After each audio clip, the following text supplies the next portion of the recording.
He used to believe that being a good man meant loving hard, giving everything, sacrificing until there was nothing left. He thought love was the answer.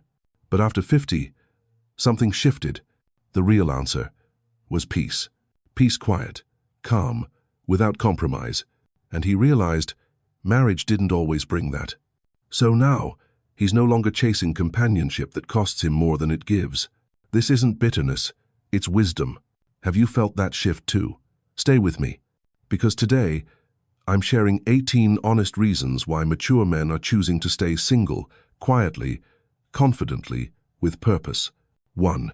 Divorce doesn't just hurt, it breaks you to the bone. Divorce in your 50s isn't just signing papers, it's watching your entire life unravel slowly, painfully, and often silently. You stayed loyal, you weathered storms, you gave love, even when you were exhausted.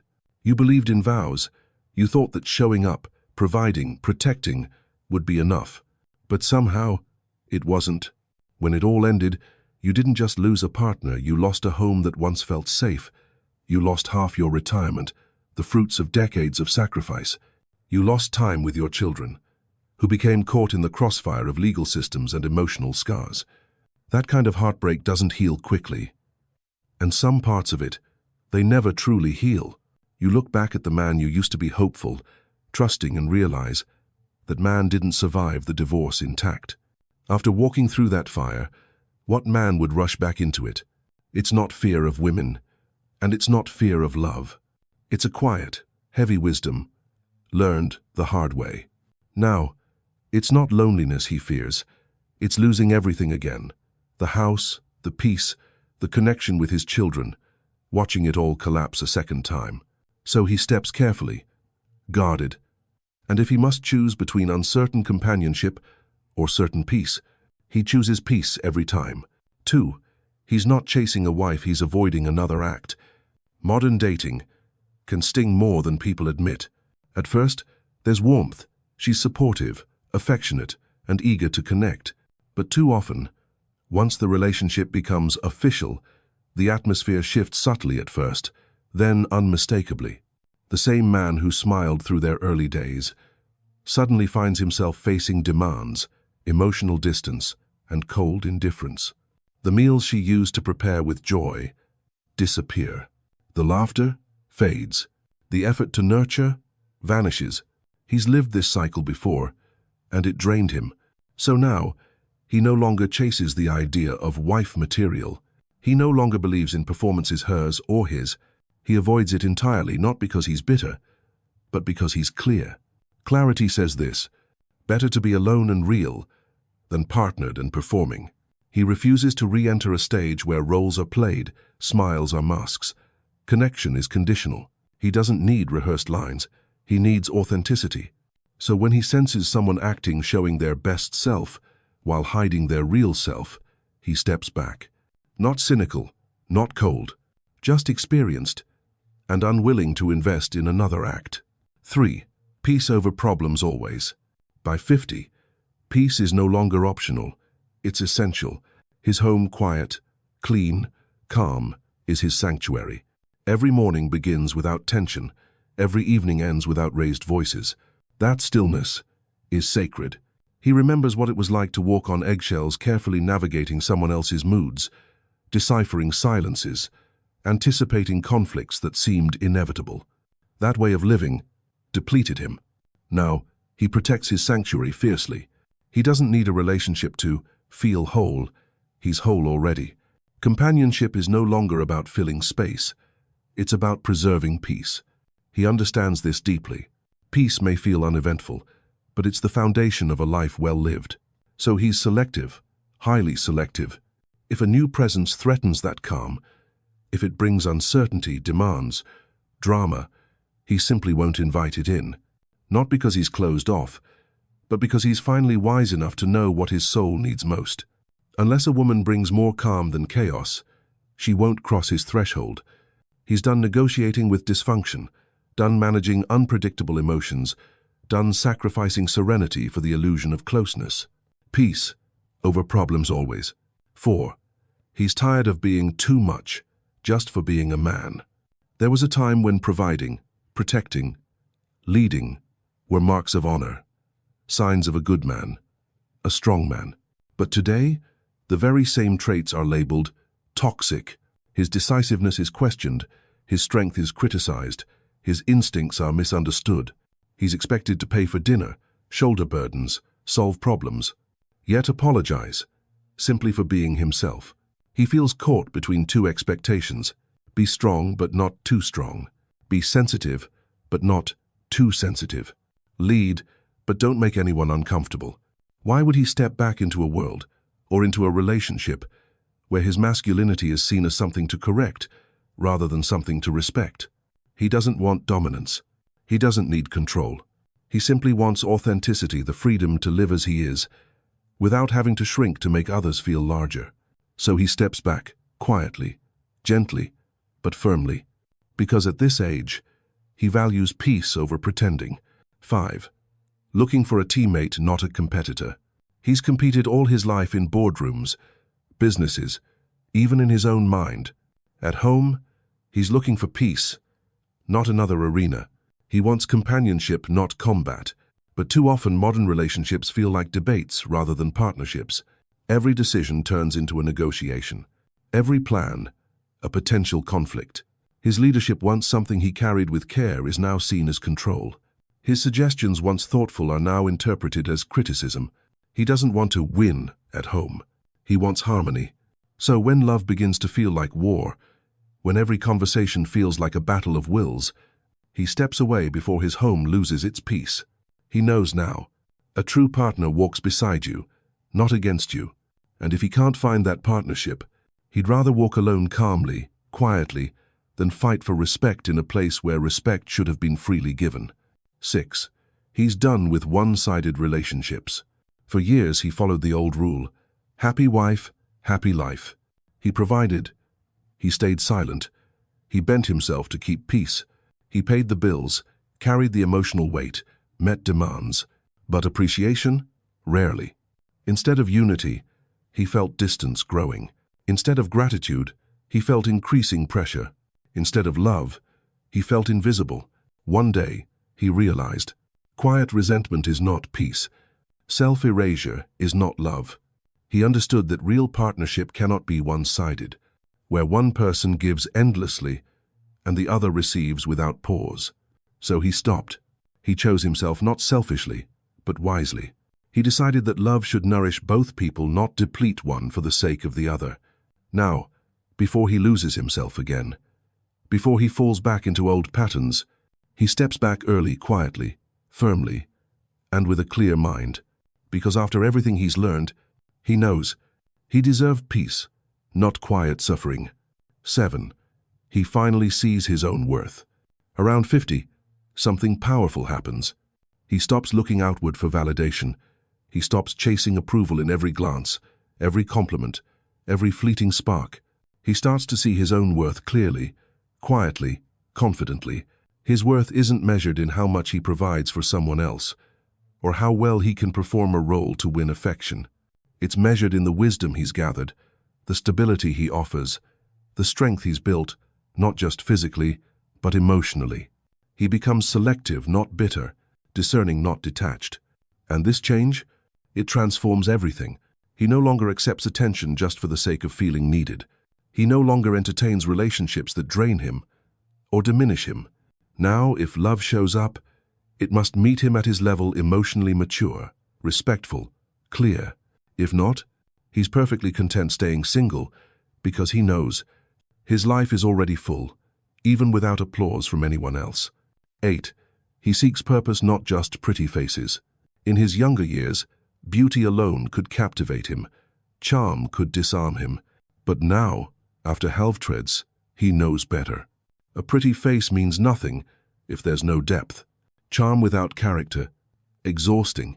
Attraction without alignment, draining. He's thinking about legacy, not likes. Shared purpose, not superficial passion. A woman who leads with image, but lacks vision, no longer appeals to him. He seeks a partner who's grounded, clear, steady, someone ready to build, not just post, to listen, not just pose. At this age, Fleeting chemistry no longer matters if it isn't supported by lasting character. So unless beauty comes with kindness, unless charm is backed by values, unless attraction is matched by alignment, he's happy to walk away quietly, respectfully, confidently, because he knows a pretty face fades, but a purposeful life lasts. 9. If she doesn't meet his standards, he'll stay alone. His standards are no longer negotiable, not because they're unrealistic, but because they're essential. He's lived too long giving too much, bending too often, settling too quickly. Now, clarity matters. Clarity of values, clarity of respect, clarity of purpose. He no longer entertains confusion, mixed signals, emotional games. If a relationship can't meet these standards, he simply won't proceed. His peace is too valuable, his time is too precious, his energy is too finite. Being alone no longer feels like an absence. It feels like protection.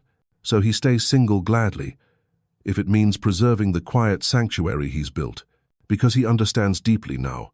A relationship that doesn't honor who he's become isn't worth sacrificing who he is. 10. He's found more peace alone than ever in relationships. This one surprised even him, but it's undeniable. He feels more peace, more calm, more balance when he's alone. In his relationships, he often felt tension, invisible expectations, misunderstandings that never quite healed, the silent weight of walking on eggshells. But alone, his mornings are still, unhurried, his evenings serene. There are no raised voices, no cold shoulders, no guessing games. At first, solitude felt strange, as if something was missing, but over time he realized nothing was missing except peace itself. Once he tasted that kind of quiet, he couldn't go back. He couldn't tolerate the noise masquerading as connection, the constant emotional maintenance disguised as love. He doesn't hate love, he simply values peace more. And if love can't arrive gently, quietly, respectfully, he's content remaining alone, not bitter, but wise, because peace is priceless. 11. Wisdom comes with time. In youth, he rushed into relationships, into commitments, into promises made too soon. But now, after Haltrids, he knows better. He's lived through enough betrayals to see red flags faster, to read between words, to understand that chemistry isn't always compatibility. He no longer gives trust easily. He observes first. He tests gently. He waits patiently before investing deeply. He's learned that real wisdom isn't just knowing what you want, but knowing what to avoid. And most of all, he's learned never to surrender leadership of his own life again. His standards are high, not because he's arrogant, but because he's finally clear. He doesn't need every relationship to work out. He needs every relationship to honor his boundaries. That is the quiet gift of wisdom. 12. He's done performing for love. He remembers those years, rehearsing lines, dressing just right, doing things to win attention, affection, approval. He remembers being the perfect gentleman, the perfect partner, playing a role and losing himself in the process. But now, that chapter is closed. He's done performing, done pretending, done proving. Today, he shows up as he is. No pretense, no production, no more playing Mr. Perfect, just to impress someone who doesn't value him beyond the performance. If a woman can't meet him in that authenticity, if she needs a show rather than a soul, he won't argue, he won't explain. He'll simply walk away quietly, calmly, confidently, because real love doesn't require performance. It requires presence, and he's finally learned it's better to be alone than to be applauded for a role that isn't even real. 13. He's tired of the shallow dating scene. The modern dating world feels hollow to him now. Endless swipes, curated profiles, filtered selfies, surface-level conversations, all designed to attract attention, but not genuine connection. He remembers when dating felt organic, when conversations revealed depth, when eye contact mattered more than emojis, when time together wasn't about posting, but about presence. Now, too many dates feel transactional, performative, empty. He's no longer impressed by curated images or perfect answers. He's seeking something real. Depth, alignment, shared values. Someone who listens deeply, not just waits for their turn to speak. Someone who's comfortable in quiet moments, not addicted to noise and validation. And if that's rare in today's landscape, so be it. He's content walking away from superficiality because he's learned shallow dating drains the soul. He's done chasing attention. He values connection or nothing. 14. When intimacy fades, it's a warning sign. For him, intimacy was never just physical. It was emotional trust, presence, tenderness that made touch meaningful. But he's learned, when intimacy fades, it's not just about desire, it's about deeper disconnection. He's seen how resentment, unspoken tension, unresolved hurts slowly erode closeness long before physical distance shows up. So when he notices intimacy slipping, he doesn't ignore it. He doesn't rush to replace it. Instead, he pauses. He reflects. He acknowledges the root cause even when it's hard to admit, because he knows now, physical closeness is the mirror of emotional harmony. If the bond breaks, the touch becomes empty. So rather than push forward blindly, he gives space to heal first emotionally, spiritually, psychologically. And if that healing doesn't come, he's unafraid to remain alone. Because forced intimacy isn't intimacy at all. 15. Freedom without responsibility isn't growth. He's seen it in other men and sometimes caught himself too. The temptation to call isolation freedom, to confuse avoiding commitment with gaining control. But he knows now, true freedom isn't about doing whatever you want, whenever you want. It's about leading yourself wisely with discipline, purpose, clarity. Some men stay single not out of wisdom, but avoidance. Avoiding emotional labor, avoiding responsibility, avoiding leadership. That's not freedom. That's stagnation, immaturity disguised as independence. So while he deeply values his solitude, he refuses to let it become a hiding place. He embraces responsibility not as a burden, but as a marker of maturity. He stays single not because he fears connection, but because he's careful about where he invests his leadership. Because true freedom is choosing responsibility, intentionally, honorably. 16. Desire for freedom without accountability. He's watched it happen. Some men celebrate their singleness, but deep down, they're not living wisely. They call it freedom, but in truth, it's avoidance. Avoiding commitment, avoiding emotional labor, avoiding leadership. They think staying single means escaping responsibility, but he knows better. Real freedom isn't about evading structure. It's about leading your own life with purpose, clarity, discipline. Freedom without accountability is just chaos in disguise. He's learned that true independence doesn't come from running away from duty. It comes from accepting the right responsibilities for the right reasons at the right time. So when he chooses to stay single, it's not out of rebellion. It's out of respect for himself, for his peace, for his future. He honors his solitude, but refuses to let it turn into stagnation.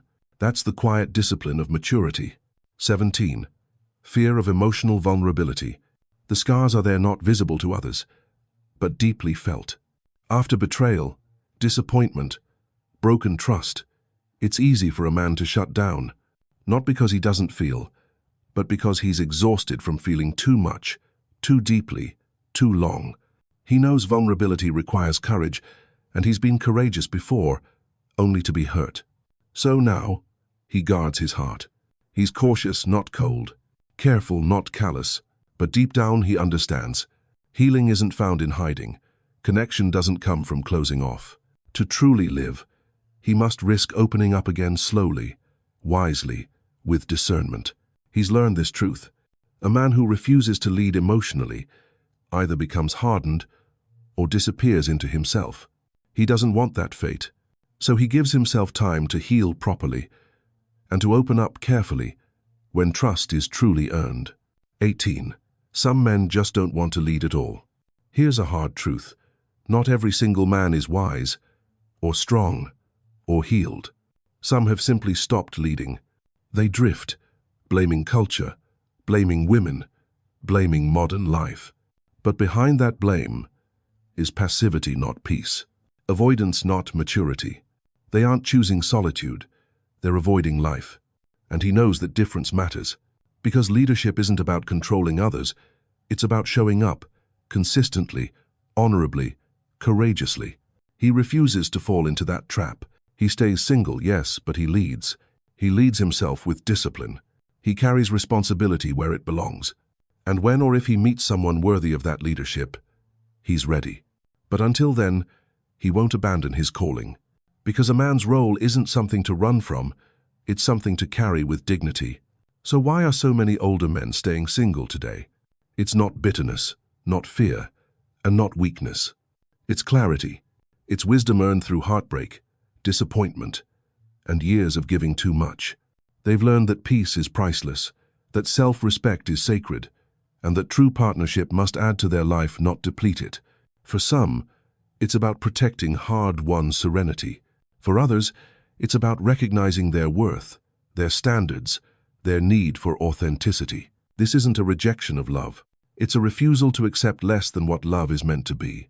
If you're an older man listening now, know this. Being single isn't a failure, it's freedom, refined.